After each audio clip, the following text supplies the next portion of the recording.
suivre.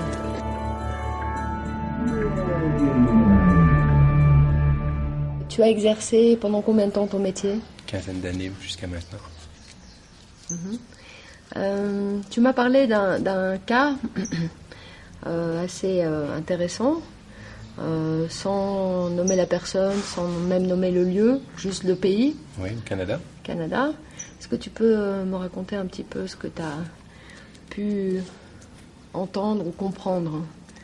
C'était une personne dans un cadre de supervision. C'était une personne qui venait de sortir d'une secte sataniste. C'est la première fois que j'étais en contact avec ça. Et ce qu'elle nous a raconté, c'était assez atroce. Je ne pensais pas que ça existait proche de chez moi, comme ça. Là. C'est-à-dire, ça faisait partie elle disait qu'elle faisait partie d'une famille qui se faisait des générations qui pratiquaient des cultes satanistes. Et elle avait été, depuis qu'elle était petite, elle avait été comme, je ne sais pas si on peut dire dressée ou éduquée, hypnotisée à travailler comme une espèce de prêtresse, comme un hôtel pour les cérémonies de magie noire. Et qui faisait ça, des gens importants du lieu? Elle disait que c'était des gens importants. Mais ça, c'est de façon qu'elle parlait, comme à chaque fois qu'elle travaillait comme ça, elle était comme sous hypnose. C'est-à-dire, c'est pour ça qu'on travaillait avec. Ce qu'elle disait, c'est dit, moi, bon, j'ai vu des personnages qui sont importants, mais savoir si c'est vraiment ça ou si ça lui était suggéré, c'est ça qui était un peu difficile à savoir. Mais c'était des rituels très, en tout cas, moi, je qualifierais de très violents, de très... pour quelqu'un qui est la première fois qui entend ça, déstabilisant. Donc toi, en tant que thérapeute, tu as été déstabilisé par cette découverte? Tout à fait. D'ailleurs, c'est quelqu'un après ça qui s'en est occupé, qui est un spécialiste des personnes qui sortent des sectes. Donc c'était quelqu'un de... Ouais, c'était très déstabilisant. Ouais. Et quel genre de détails t'a-t-elle donné qui t'a justement déstabilisé? Le fait qu'elle servait d'hôtel, puis qu'il y avait tout le temps comme une certaine magie sexuelle autour de ça, puis qu'il y avait eu des sacrifices d'enfants sur elle, et je pense que ça suffit à déstabiliser quelqu'un. Des sacrifices d'enfants de quel âge? Des jeunes enfants, très jeunes. Je peux pas te dire plus, là. Des bébés aussi? Oui, des bébés, c'est ça, surtout. Ouais. Et qu'elle c'est ça qui était le plus atroce pour moi dans ce que j'ai compris de ce qu'elle disait, c'était qu'elle était l'hôtel où les sacrifices se faisaient. Elle était la plateforme sur laquelle s'effectuaient les sacrifices. Et ces bébés qu'il sacrifiait, est-ce qu'elle t'a dit comment il les obtenait? Non.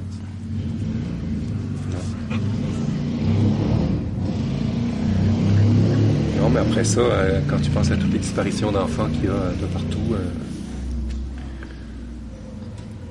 non, je peux pas dire. Ouais. Disons qu'on a vu ça sur l'internet, on voit ça, on entend parler de ce genre de choses, mais on a tendance à penser que c'est un peu... on se demande si ces gens-là ne sont pas des huluberlus. En revanche, je t'ai rencontré à Vilcabamba, tu es un professionnel, tu as exercé ton métier pendant longtemps et tu me parles de ça, ça fait qu'on se pose des questions. Ah ben oui, puis ça a toujours été un peu au départ, est-ce que cette personne-là est en train de complètement fabuler? Ouais. Ou est-ce que c'est vrai? Ouais. Mais après ça, on s'est aperçu que non, elle était très... on peut pas dire envoûtée, je pense. Ce serait pas le bon mot, ou ce serait le bon mot, mais... c'était une sorte de mind control. Ouais, prisonnière de... Contrôle de la pensée. Ouais, prisonnière de tout ça. Et donc vous avez vérifié que ce qu'elle disait était vrai? Oui. Puis après ça, bon, elle a été travailler avec une autre personne, et... parce que ça a l'air que c'était tout vrai, tout vérifiable. Médicalement prouvé que... Oui, puis elle n'était pas du tout schizophrène, pas du tout. C'est une personne saine, mais quand je l'ai rencontrée, c'était une personne très en détresse. C'était vraiment... Puis on pouvait voir qu'elle avait été hypnotisée parce qu'on travaillait justement à la sortir de cette espèce de cercle-là. Et il y avait des choses qu'elle disait qui étaient assez... que tu voyais bien que ça ne sortait pas comme ça, ça sortait pas de rien du tout. Là. Est-ce qu'elle a donné des chiffres sur le nombre de gens qui sont... Là, je ne me rappelle plus. Je peux te dire qu'il devait y avoir des fois dans les cérémonies peut-être 15-20 personnes. Des fois, il y en avait moins. La C'était fréquence... très des familles. C'était des familles. Et autour de ces familles-là, il y avait d'autres personnes qui gravitaient, qui pouvaient être plus ou moins des personnes importantes. Et pourquoi ces familles? Est-ce qu'il y avait un côté génétique qui était important? Oui, c'est des familles, ça fait des générations qui sont comme ça. Mhm. Donc les enfants, les parents élèvent leurs enfants comme ça et ça se suit comme ça. Mhm. Il n'y a pas tellement de tendresse là-dedans. Là. Et est-ce qu'il arrivait qu'ils sacrifiaient un de leurs enfants? Ça, je peux pas te dire.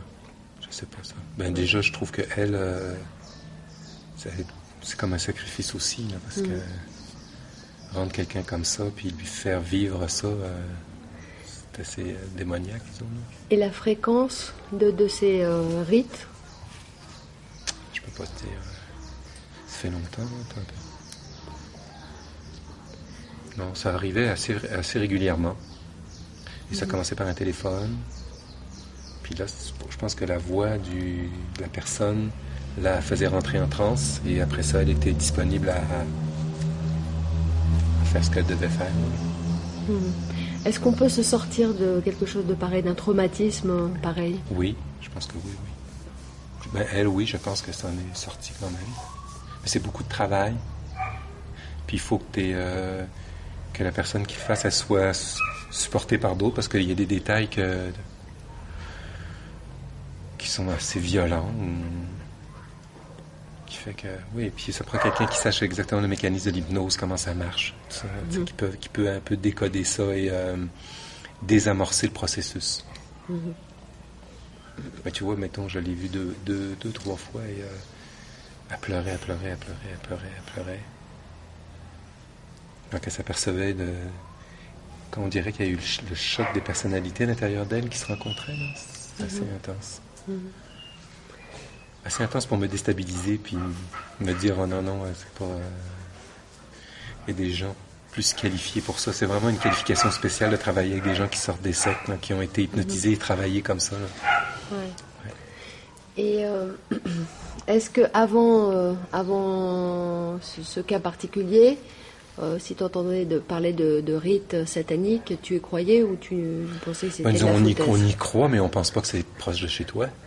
Parce que c'est quand tu t'aperçois que c'est proche de chez toi que ça a été comme assez traumatisant. Puis je me rappelle qu'on était en supervision, on était 3-4 personnes et les 3-4 personnes, quand ça c'est venu...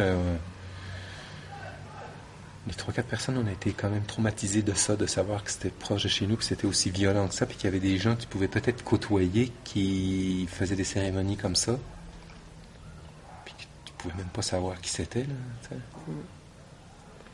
Non, c'était assez intense.